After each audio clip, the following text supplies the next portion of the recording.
Hey everyone, as a quick update, had to get a new cooler for my workstation. I noticed that the CPU die gets quite hot, so it's sort of under load. It averages around 81, and then getting sort of boost clocks around 4.6 gigahertz on a 5950X, so that's not as high as it could boost. And that's not obviously all cores fully loaded. That's just when it's running something that's loading maybe a few of the cores. And the cooler that's in there is a BeQuiet cooler. I can't remember exactly which one it is, but it's one of the kind of mid range BeQuiet coolers. So it probably doesn't really have enough capacity to cool it to allow kind of maybe sort of lower temperatures under load and hopefully slightly higher boost clocks. So I got a new one. This is a new BeQuiet cooler, which is rated to, I think, 200 watts TDP. So that's obviously, well, it's more than the CPU, but obviously these things are perhaps not really that accurate, but it's certainly higher than the old one, which I believe was probably about 160 or something, maybe even less. The main difference, which is sort of is encouraging that it will be better, is it has more heat pipes, and I think that's probably quite crucial to cooling the CPU. Well, it will be quite crucial. And the other thing is it can have an extra fan put on it as well, which the other one can, but I'm not sure if adding an extra fan would really do enough. So I've got another BeQuiet fan that can go on it, and then hopefully that the extra heat pipes of this cooler and the extra fan might allow me to get slightly higher boost clocks under load, which would be quite handy. And maybe bring those temperatures down a bit. So idles around 40 degrees, not idles, because the machine is never kind of just stationary, but general day-to-day workload of doing things like document processing, emails, a bit of web surfing, that kind of thing. The processor averages about 40 degrees. And then as soon as I try and do something more intensive on the CPU, it quite quickly goes up to sort of 70 and then easily gets into the 80s if a few cores are maxed out. This cooler also has at least one fan is 140, so I think this is 140. Yeah, this is 140 mil. So the fan on the front of the cooler, is 140, and then it takes an additional 120 on the back. So the combination should provide quite a lot of additional air through the fins and the heat pipes as well. So I actually got this on quite a good discount, just randomly off Amazon. I don't usually buy much off Amazon if I can help it, to support kind of independent retailers where I can. And but this was on quite a good discount, just randomly, so I went for it. Like £20 off the normal retail price. Let's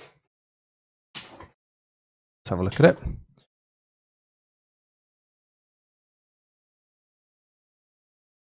Quite like BeQuiet stuff. I've used their power supplies in the past and found them pretty reliable. So generally, I quite like their stuff. Yeah, this looks pretty good. It just looks like a massive load of fins and obviously quite a lot of heat pipes. So I think it's got 6, and I think the old one had perhaps 4. So it's got 2 more. And yeah, I mean, it looks kind of cool as well, but obviously my case doesn't have windows and so you won't be able to see it. And then the fan, presumably, well, it's got some nice anti-vibration pads. The fan, and it'll just fit on the back. I'm wondering if it would take 2 140mm fans actually, which would be quite interesting. I would actually have to get a new one, but I don't mind doing that if it would improve things a bit. So I'll look into that, although it looks like there's a cutout at the back here that's 120mm wide, so that'll probably slot in, so it's possibly an either or.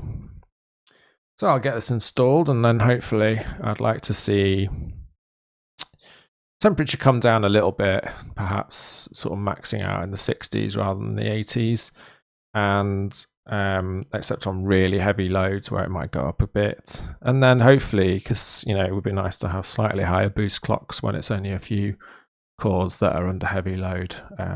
Some of my simulations, particularly the mathematical ones, aren't that multi-threaded, so a little bit more boost clock would actually benefit those a bit. So we'll see what happens, and I'll do a little added on to this video with the results.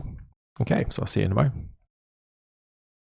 So I'm back after testing the new cooler. This is the old one, which, as you can see, is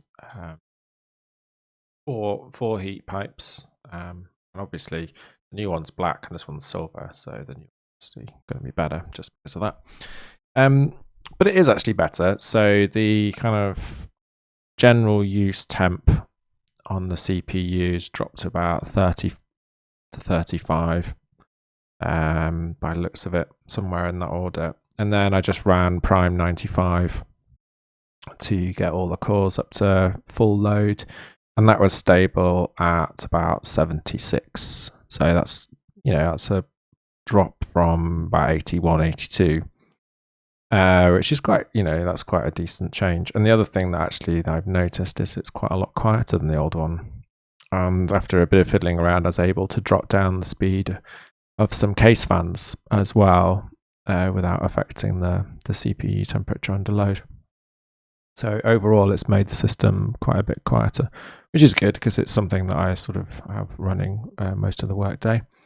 So quite pleased with that, really, and I think it was a worthwhile upgrade. I haven't tested the sort of single or small number of cores boost yet, because I haven't got the possibility of doing that in time. But under Prime 95, all core boost was 4.3 gigahertz. So that seems pretty good. So I'm quite pleased with that. I think it was worth the change, and this cooler can be used in a system that I'm upgrading my media computer from a very old Intel to, I've got a spare AMD motherboard, so I'll be able to change that over. So it won't go to, it will be useful for something. So yeah, I think that was a good upgrade, and actually the noise improvement is perhaps the biggest thing of it, actually, because it is quite a big change from the old one. Okay, well, that was useful, and I'll see you in the next video.